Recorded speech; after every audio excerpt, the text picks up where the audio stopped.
नमस्कार, आपका स्वागत है हमारे YouTube चैनल बायो गुरु पर। आज हम क्लास 10th का चैप्टर नंबर 9 प्रकाश यानी कि लाइट का पार्ट नंबर 6 स्टार्ट कर रहे हैं। इसमें आज का हमारा टॉपिक है आवर्धनता, जिसे इंग्लिश में मैग्निफिकेशन कहते हैं और इसे स्मॉल m से लिखा जाता है। ये हम दर्पण में आवर्धनता पढ़ रहे हैं, तो इसका फॉर्मूला होगा m is equal to h dash upon h या फिर माइनस v अपॉन u। यहां पर h डैश है हमारा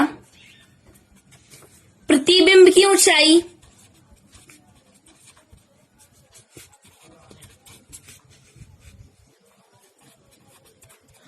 और h है हमारा बिंब की ऊंचाई यानी कि वस्तु की ऊंचाई।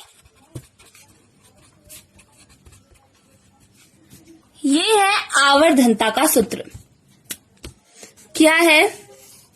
m is equal to h dash upon h या फिर m is equal to minus v upon u। v क्या है हमारे पास? v है हमारे पास ध्रुव से प्रतिबिंब की दूरी।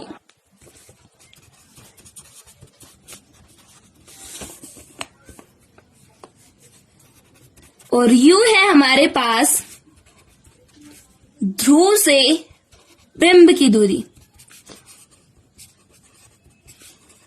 ये हमने लेक्चर नंबर 4 में देख लिया था कि ध्रुव से प्रतिबिंब की दूरी किस प्रकार से और ध्रुव से बिंब की दूरी किस प्रकार से है।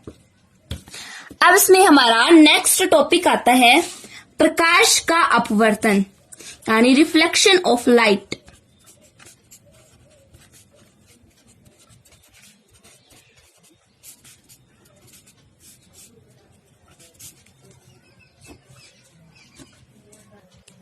प्रकाश का अपवर्तन किसे कहते हैं? जब कोई प्रकाश की किरण एक माध्यम से दूसरे माध्यम में प्रवेश करती है, तो वो अपने मार्ग से प्रवेश करते वक्त अपने मार्ग से विचलित हो जाती है।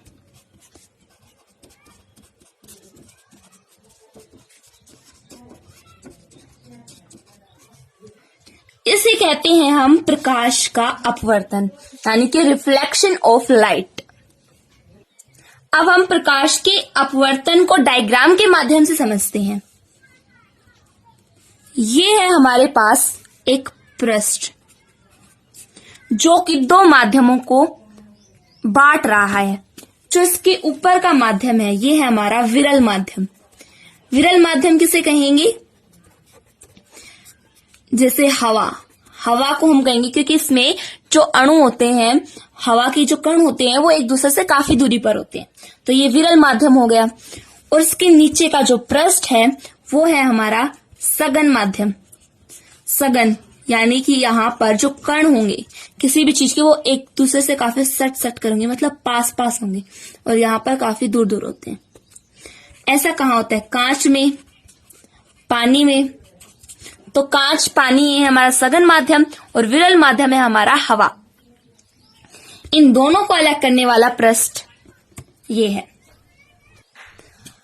इस पृष्ठ पर एक अभिलंब है, परपेंडिकुलर है, परपेंडिकुलर। यहाँ पे 90 डिग्री का एंगल बन रहा है। तो अब यहां से एक प्रकाश की किरण आती है, विरल माध्यम से एक प्रकाश की किरण आ रही है इस तरीके से। ये है प्रकाश की किरण, आने वाले प्रकाश की किरण। इसे हम कहेंगे आपतित किरण। ये आपतित किरण इधर आ रही है तो हमने ये एरो का निशान इस साइड लगा दिया, जो कि अभिलंब से, यहां इस अभिलंब से कोण बना रही है आई। इसे हम कहेंगे आपतन कोण। इस कोण का नाम क्या है? आपतन कोण।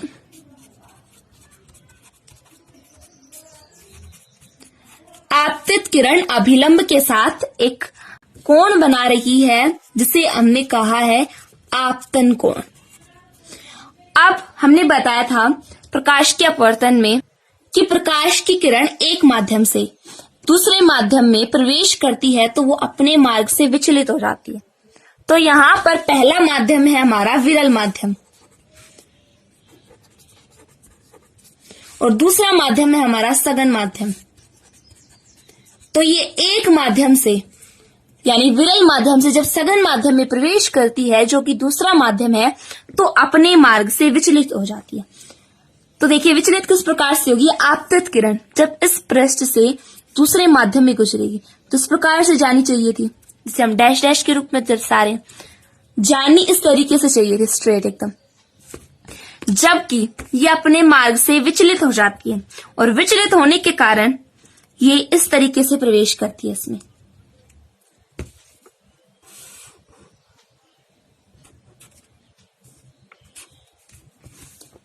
मतलब ये अपने मार्ग से विचलित हो गई। कब हुई? जब ये विरल माध्यम यानी कि हवा से जब ये कांच या पानी में आती है तो ये अभिलंब की ओर थोड़ा झुक जाती है। तो जो ये परावर्तित किरण है, अपवर्तित किरण, ये है हमारी अपवर्तित किरण जो कि अपवर्तित हो गई है और वो अभिलंब के साथ एक कोण बना रही है आर, जिसे हम कहेंगे अपवर्तन कोण। क्या कहेंगे? अपवर्तन कोण। क्या हुआ? देखिए प्रकाश का अपवर्तन किसे कहा है हमने? जब प्रकाश की कोई किरण एक माध्यम से यानी कि विरल माध्यम से सघन माध्यम में प्रवेश करती है तो ये अपने मार्ग से विचलित हो गई। किस तरीके से विचलित हुई? ये एकदम स्ट्रेट जानी चाहिए थी, इस तरीके से यहां से आई और हमने इसे डैश डैश के रूप में दर्शा दिया कि ये इस तरीके से आनी चाहिए थी। लेकिन जब ये एक माध्यम से दूसरे माध्यम में प्रवेश करती है तो ये अपने मार्ग से विचलित हो गई और ये अभिलंब की ओर झुक गई है। देखिए इस तरीके से ये पृष्ठ है, ये पृष्ठ से काफी बराबर, दोनों तरफ बराबर थी, लेकिन जब ये एक माध्यम से दूसरे माध्यम में प्रवेश करती है, या ये ध्यान रखना है कि इसमें विरल माध्यम से हवा से जब ये कांच या पानी में प्रवेश करती है तो अभिलंब की ओर झुक जाती है और जहां आपतित किरण अभिलंब के साथ आई कोण बना रही है जिसे हमने कहा है आपतन कोण, और अपवर्तित किरण अभिलंब के साथ जो कोण बना रही है आर, उसे हमने कहा है अपवर्तन कोण। ये थी हमारी पहली कंडीशन। पहली कंडीशन कैसे? फर्स्ट कंडीशन क्या है? जब ये विरल माध्यम से सघन माध्यम में प्रवेश कर रही है। सेकंड कंडीशन हमारे पास आती है जब ये सघन माध्यम से विरल माध्यम में प्रवेश करेगी। तो सबसे पहले हम बनाते हैं एक पृष्ठ जो कि क्या कार्य करेगा? सघन माध्यम को, सघन माध्यम यानी कि इसमें जो कण है वो पास पास होंगे जैसे कि कांच और पानी, और ये है हमारा विरल माध्यम। इन दोनों को पृष्ठ, इन दोनों को माध्यमों को अलग कर रही है और इसमें ये है हमारा अभिलंब। तो इसमें प्रकाश की किरण आ रही है, आने वाली प्रकाश की किरण को हम कहेंगे आपतित किरण, इस तरीके से। तो ये अपने मार्ग से यहां पर विचलित होगी, ये सीधी न जा करके सघन माध्यम से जब विरल माध्यम में प्रवेश करेगी तो ये मुड़ जाएगी पृष्ठ की ओर, इस तरीके से। किधर मुड़ गई? पृष्ठ की ओर मुड़ चुकी है जब ये सघन माध्यम से विरल माध्यम में प्रवेश करेगी। तो आने वाली आपतित किरण जो है अभिलंब के साथ जो कोण बनाएगी वो होगा हमारा आई, यानी कि आपतन कोण, और अपवर्तित किरण जो कि अपवर्तित हुई है वो किरण अभिलंब के साथ जो कोण बनाएगी वो होगा हमारा, देखिए ये किरण है येलो कलर की, तो ये यहां से यहां तक की होगा हमारा आर, जिसे हम कहेंगे अपवर्तन कोण। ये जो ब्लैक कलर का दिखाई दे रहा है ये है हमारा पृष्ठ जो क्या कर रहा है, सघन माध्यम और विरल माध्यम को अलग कर रहा है, और इसके बीच में एक अभिलंब है। तो इन दोनों कंडीशनों में क्या हुआ? फर्स्ट कंडीशन क्या थी हमारे पास, जब प्रकाश की किरण विरल माध्यम से सघन माध्यम में प्रवेश करती है तो ये अभिलंब की ओर झुक जाती है। और सेकंड कंडीशन क्या आई हमारे पास, जब प्रकाश की किरण सघन माध्यम से विरल माध्यम में प्रवेश करती है तो जो आपतित किरण होगी वो पृष्ठ की ओर मुड़ जाएगी। इसे हम कहेंगे प्रकाश का अपवर्तन। अब हम देखेंगे अपवर्तन के नियम। अपवर्तन के दो नियम है, लॉज ऑफ रिफ्लेक्शन। पहला हमारा नियम आता है कि आपतित किरण, आपतित किरण कौन सी थी, हमारी आने वाली किरण। अपवर्तित किरण जो कि एक माध्यम से दूसरे माध्यम में प्रवेश करती है तो अपने मार्ग से विचलित हो जाती है, वो किरण। और दोनों माध्यमों को, सघन माध्यम और विरल माध्यम, दोनों माध्यमों को अलग करने वाला पृष्ठ। इस पृष्ठ की मैं आपको एक बार डायग्राम दिखाती हूं। इस पृष्ठ के आपतन बिंदु पर जो अभिलंब होता है वो अभिलंब, ये तीनों एक ही तल में स्थित होते हैं। एक तल होता है इन तीनों का। देखिए एक बार डायग्राम से समझते हैं। यह है हमारा डायग्राम। तो इसमें आने वाली किरण, आपतित किरण, अपवर्तित होने वाली किरण और दोनों माध्यमों को अलग करने वाला, पृथक करने वाला जो पृष्ठ है, इसके आपतन बिंदु पर अभिलंब, ये तीनों एक ही तल पर स्थित है। ये था हमारा पहला नियम। दूसरा नियम आता है स्नेल का अपवर्तन का नियम। क्या आता है दूसरा? हमारा स्नेल का अपवर्तन का नियम। इसमें एक फॉर्मूला है। फॉर्मूला देखिए, फॉर्मूला क्या है? फॉर्मूला है sine i upon sine r is equal to constant k, जिसे हम स्थिरांक कहते हैं, जिसका मान स्थिर होता है। यहां हमने देखा था आई क्या है और आर क्या है।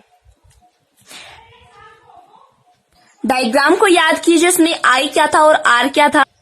डायग्राम में आई हमारा था आपतन कोण और आर था हमारा अपवर्तन कोण।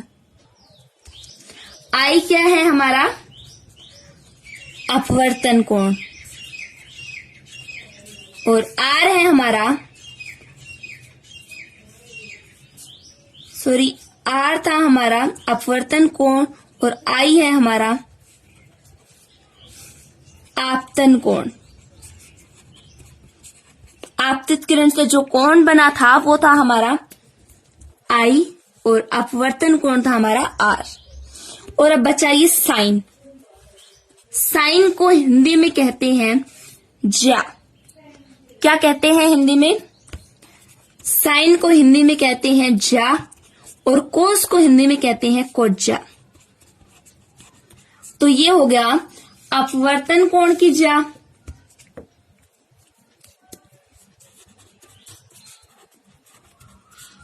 और साइन आई हो गया आपतन कोण की ज्या। तो अपवर्तन कोण, आपतन कोण की ज्या बटे अपवर्तन कोण की ज्या बराबर होती है स्थिरांक के, कांस्टेंट के। यानी कि स्थिरांक मतलब इसका मान है ये हमेशा स्थिर रहता है। तो इसमें याद रखना, साइन को ज्या कहते हैं और कोस को कोज्या कहते हैं। आज की हमारी वीडियो यहीं पे समाप्त होती है। आशा करती हूँ कि आपको ये वीडियो समझ में आया होगा। अगर कोई भी डाउट हो तो कमेंट बॉक्स में जरूर लिखें। वीडियो को लाइक और शेयर जरूर करें। धन्यवाद।